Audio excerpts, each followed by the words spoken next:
يمكن أنهم يواجهون جريمة قتل مزدوجة. نظرا للطبيعة القاسية لهذه الجريمة ونظرا لوحشيتها، وبعدما علمنا الآن أن هناك شخص آخر مفقودا، شعرنا بأن المسألة ملحة تماما. أكثر ما خشيته في تلك المرحلة هو أن يكون حصل مكروه لتريسي،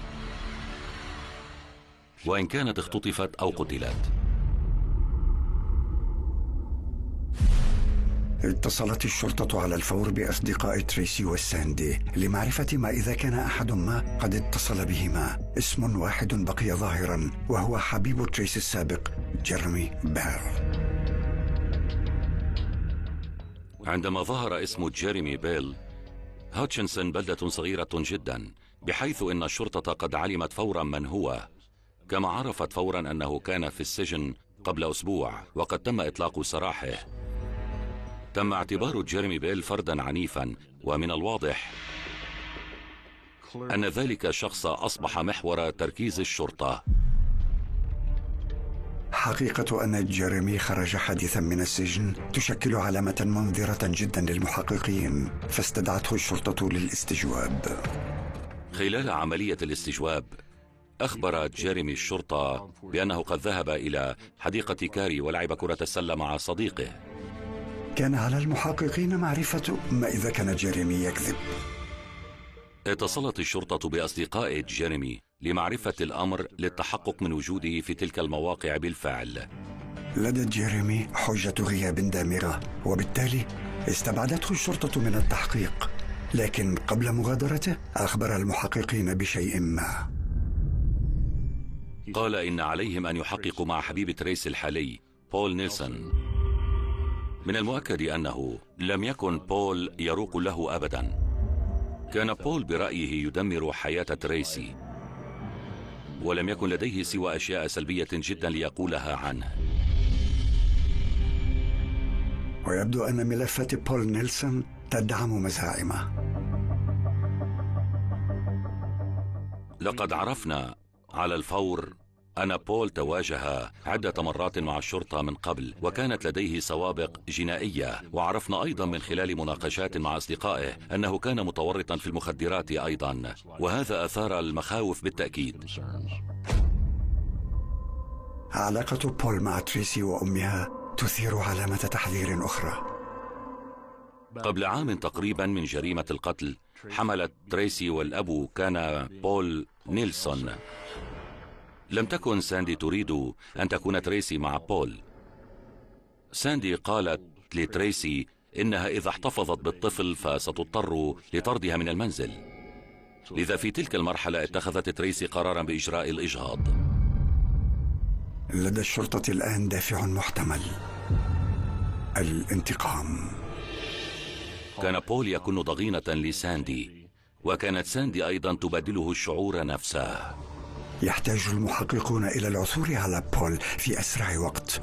اتصلوا بأصدقائه وأفراد عائلته في محاولة لتعقبه. كان والدا بول قد أشارا إلى أنه لم يكن يقيم في المنزل ولم يرياه لمدة أسبوع تقريبا. توحي المحادثة مع أصدقاء بول بأنه لن يعود في أي وقت قريب. كان مغادرا إلى المكسيك، وأشار أيضا إلى أنه يملك $2000 نقدا. كان يقود موستانج سوداء. قال أحد أصدقائه إنه رهن جهاز فيديو للحصول على المال. كان هناك جهاز فيديو مفقود من منزل ساندي. بول أصبح المشتبه فيه الرئيسي. تقوم الشرطة بالتحقق من متاجر الرهانات لمعرفة إن كانوا سيجدون جهاز فيديو مطابقا للمسروق من منزل ساندي. سرعان ما وجدوا أول دليل. في المتجر الثاني الذي زاروه وجدوا جهاز الفيديو الخاص بساندي، وصاحب متجر الرهانات لديه كاميرا للمراقبة. كان لدى المتجر فيديو كاميرا مراقبة، واستحوذت الشرطة عليه للتحقق ممن قام برهن جهاز الفيديو. قام المحققون بتدوير اللقطات من الأيام التي سبقت مقتل ساندي. في 26 من مارس رصدوا وجها مألوفا. كان ذلك بول نيلسون في الفيديو.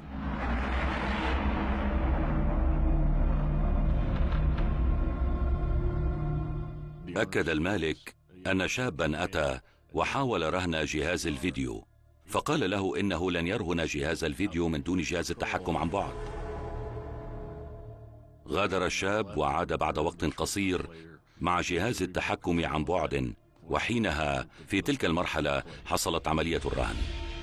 تم التأكد من أن بول هو الشخص الذي رهن جهاز الفيديو الذي كان في منزل ساندي. أخبر صاحب المتجر الشرطة بأنه أعطى نيلسون $50 فقط مقابل الجهاز، وهذا أقل بكثير من المبلغ الذي أخبر أصدقاؤه الشرطة عنه. لكن يستطيع المحققون الآن ربطه مباشرة بمقتل ساندي مايلز. مصير ابنتها تريسي لا يزال مجهولا. عندما شاهدنا شريط الفيديو تأكدنا بوضوح من تورط بول، لكنه على الرغم من ذلك لم يحدد مكان تريسي وما حصل لها، ومن المؤكد أن معرفة مكان تريسي كان لا يزال ذا أهمية قصوى.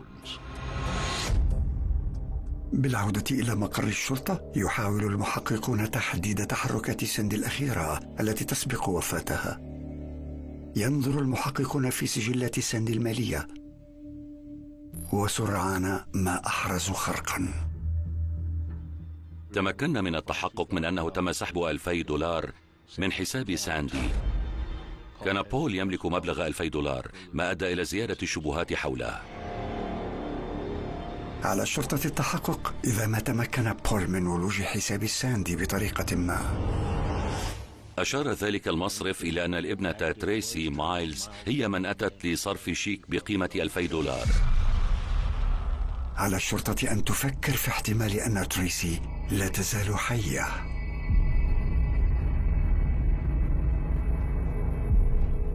كان بول نيلسون بحسب أصدقائه ذلك الصباح يقود موستانغ سوداء، وقالوا إنه ذاهب إلى المكسيك. ربما لم يملك نيلسون الوقت لعبور الحدود. مع بدء نفاذ الوقت تحتاج الشرطة إلى التعزيزات. لقد أصبح ضروريا. إلا بغيتي تبرع راسك بالسوشي 3 2 1 غلوفو، أو توصل بليزيكوتور ديالك من الخدمة بالزربة، تقضية أولا شي حاجة من الباغا أولا اللي بغيتي. كوموندي غلوفو ويوصلك اللي بغيتي حتى لباب الدار. Que vous soyez professionnel, étudiant, jeune actif ou MRE, ouvrez votre compte en ligne avec agencedirect.ma.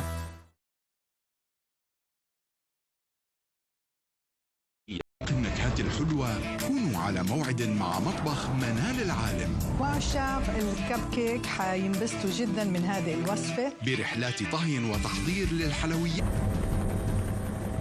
في 30 من مارس في ذلك العام عند المعبر المكسيكي الحدودي الباسو تكساس، أطلقت الشرطة عملية بحث عن بول نيلسون وتريسي كانت قد امتدت إلى كل الوكالات في الولايات المتحدة. أصدروا نشرة خاصة بشخصين مطلوبين.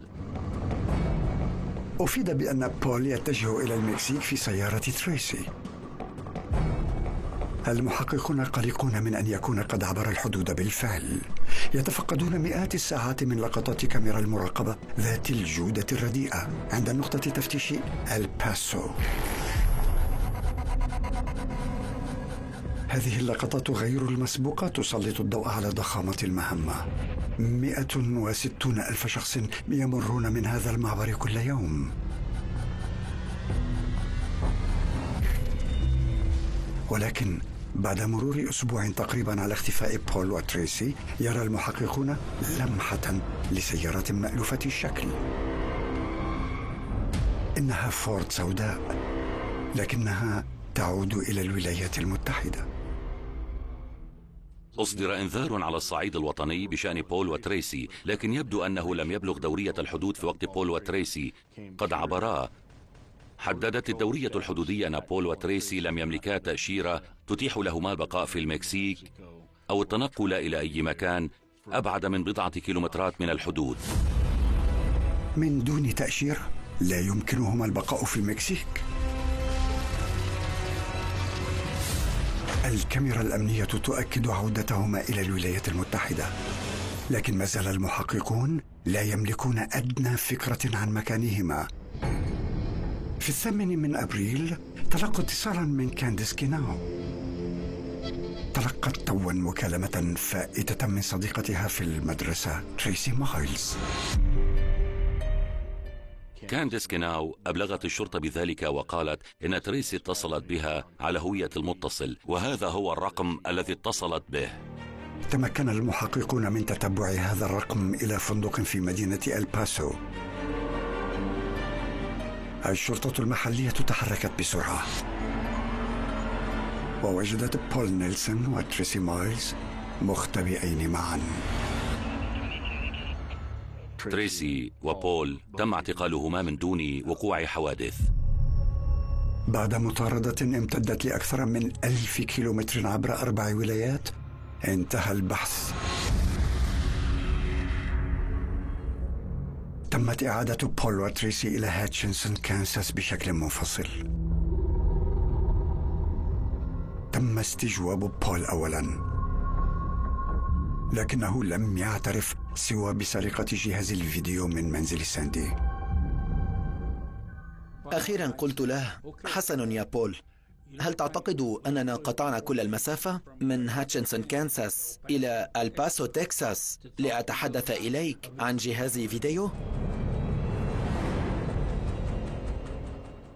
وحينها أنزل رأسه وأخذ يبكي، وعندها تأكدت. انهار بول وأخبر الشرطة بما حدث. كانت تريسي وساندي تتشاجران منذ الإجهاض حول بول وعلاقة تريسي به. في 25 من مارس هددت ساندي بأخذ سيارة تريسي. ثار جنون تريسي وقد وقع شجار بينها وبين أمها مساء الأربعاء، لذا قررت تريسي وصديقها بول أن السبيل الوحيد لحل المشكلة هو قتل ساندي. تريسي غادرت إلى المدرسة في اليوم التالي، بينما بول كان يختبئ داخل منزل ساندي متسلحا بتمثال دب خشبي. بول ضرب ساندي على رأسها. كانت مستلقية على الأرض في غرفة المعيشة. قال أولا إنه ضربها مرة واحدة، ثم سألنا بول عن العدد فقال إنه ضربها 3 مرات. لقد ابتكرا خطة أن يقوم بول بقتل ساندي ثم يتصل بتريسي فتأتي إلى المنزل ويجعلا الأمر يبدو في نظرهما كمحاولة سرقة. لكن الخطة سارت بشكل خاطئ. أشار أيضا إلى أنه بعدما ضرب ساندي على رأسها بتمثال الدب دخل إلى الحمام وأصيب بالغثيان، وكان يواجه مشكلة في التعامل مع الموقف. قال إنها كانت لا تزال حية أو تصدر أصوات غرغرة عندما وصلت تريسي.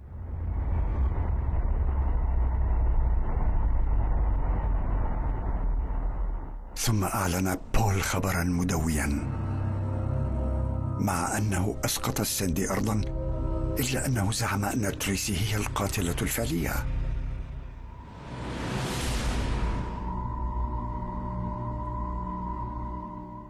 يصعب علي أن أصدق حينها أن شخصا ما قد يقتل أمه عمدا.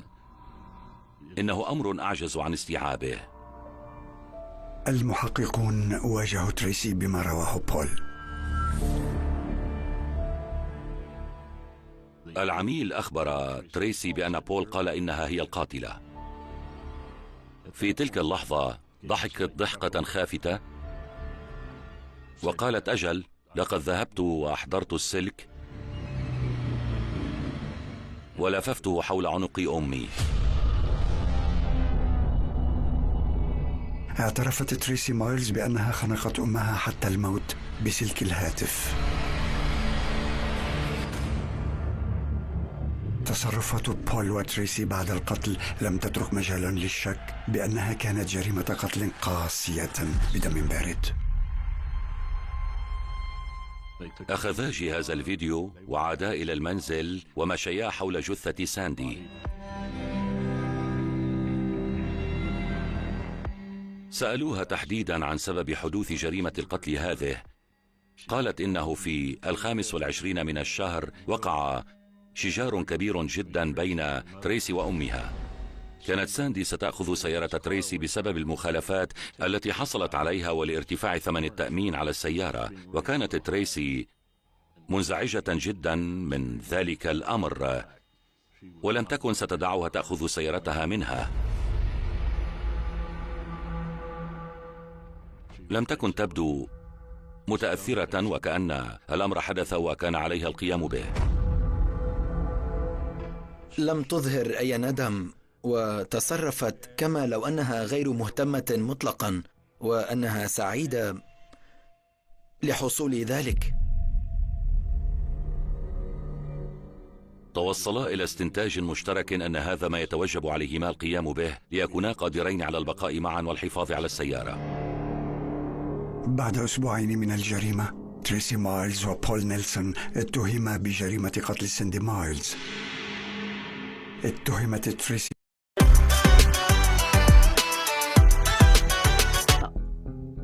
بالنسبة إلي تحديدا في دائرتي الصغيرة، لم تكن مجرد شخص في البلدة سمعت عنه، فأنا أعرفها. هذا صدم المجتمع بأسره. تمت المحاكمة بعد عام من الجريمة. تريسي وبول لم يقدما طعنا في التهم الموجهة إليهما. تلقيا عقوبة السجن مدى الحياة. تحدثت باسم الأسرة وطلبت من القاضي أن يحاكمهما لأطول فترة ممكنة، وأن يجعل فترات عقوبتهما متعاقبة. هناك بالتأكيد شيء ما شرير في تريسي.